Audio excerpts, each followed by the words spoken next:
Ano po eh, vertigo po eh, nung nagpa-check ako sa doktor. Ikaw ba ay nalulula, nahihilo pagka humiga? Nahihilo po kasi nung nagpa-check po ako nung ginano ako ng doktor. Pag gano'n ng kamay niya naman, yung pagsunod po, nahihilo ako doon. Yan, lula. Pagka masyado po nahihilo po. Nahihilo nga. Ayan, vertigo. Positive ka sa vertigo. Ngayon, kailan ka pa nagkaroon ng vertigo? Ilang buwan na? Ilang araw na? Ano na po eh, nung tinamaan ako na ito one time, nasa Isabela, mga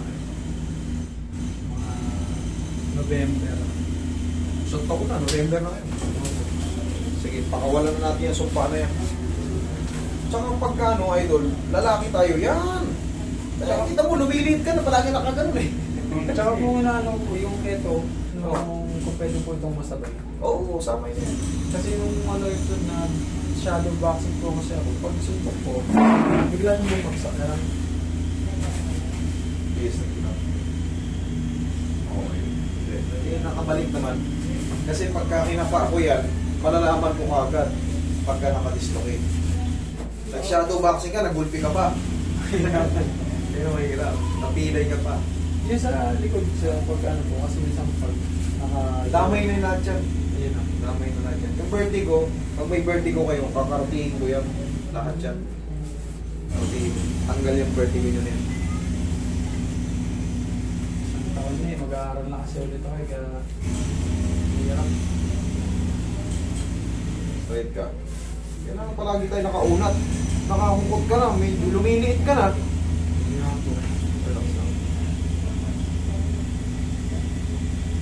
Kasi mo, yung ano niya, baka gano'n no?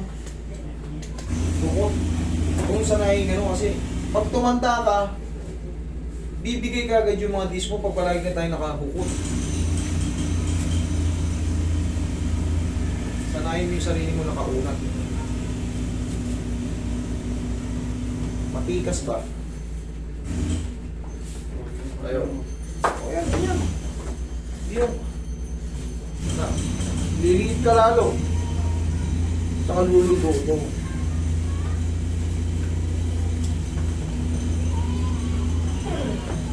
Hindi ka makailin.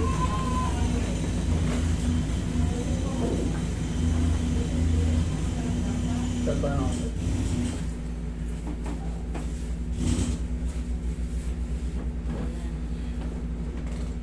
Bilang sa'yo. Vertigo. Sa ano mag-go? Vertigo talaga yan. May matitira lang dyan unti. Tapos susunod na araw, mga obserba mo na 1 linggo. Baklas na yan. Diba? Mamaya maganda na yung pakaramdam mo na yan. Isang taong sumpa ng vertigo. Madali naman malaman pag may vertigo kayo eh. Nula kayo. Tapos pag nakahiga kayo, bumangon kayo bigla. Hilo. Yung iba nagsusuka pa. Tsaka yan, pag sumumpong ng matindi, kung ano na yung posisyon nyo sa higa, yun lang. Hindi kayo pwedeng, hindi kayo pwedeng tumihaya. Hindi kayo pwedeng yung biling ng biling.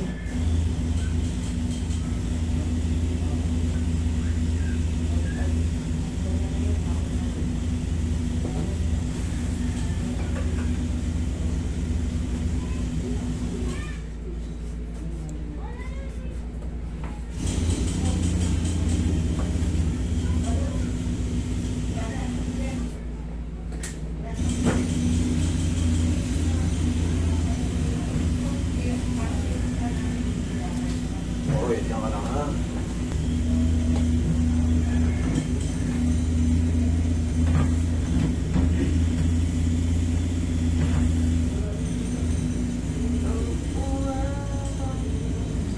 Yeah. Ito ok yan. Ha? Ito ok. Kasi balang ko siya. Yan, nag-isip dyan. Nag-isip dyan yung kamay.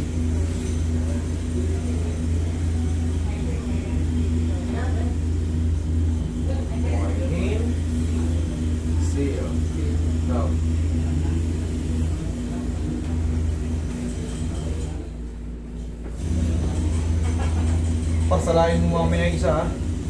Ha? Yung isa na yun. Napapag-relate tayo. Yung isa kanina. Marami kayo edit doon.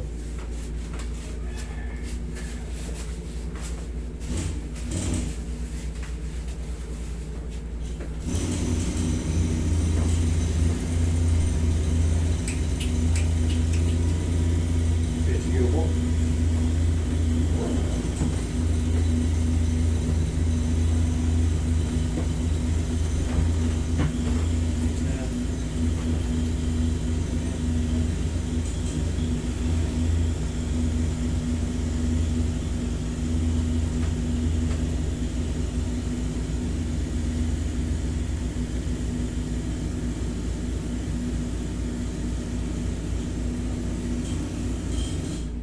Mas pakiramdam. 50 minutes na yan.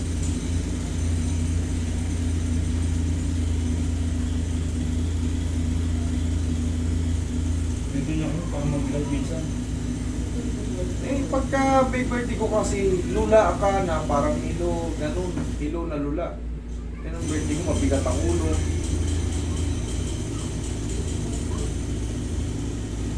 Hindi mo alam pag sumumpong ko, hindi ka alam kung paano kayo hihiga. Hirap. Hirap. Ano Sa na yun? position ka lang para hindi mo hilo. Minsan 3 pa ako na ako eh.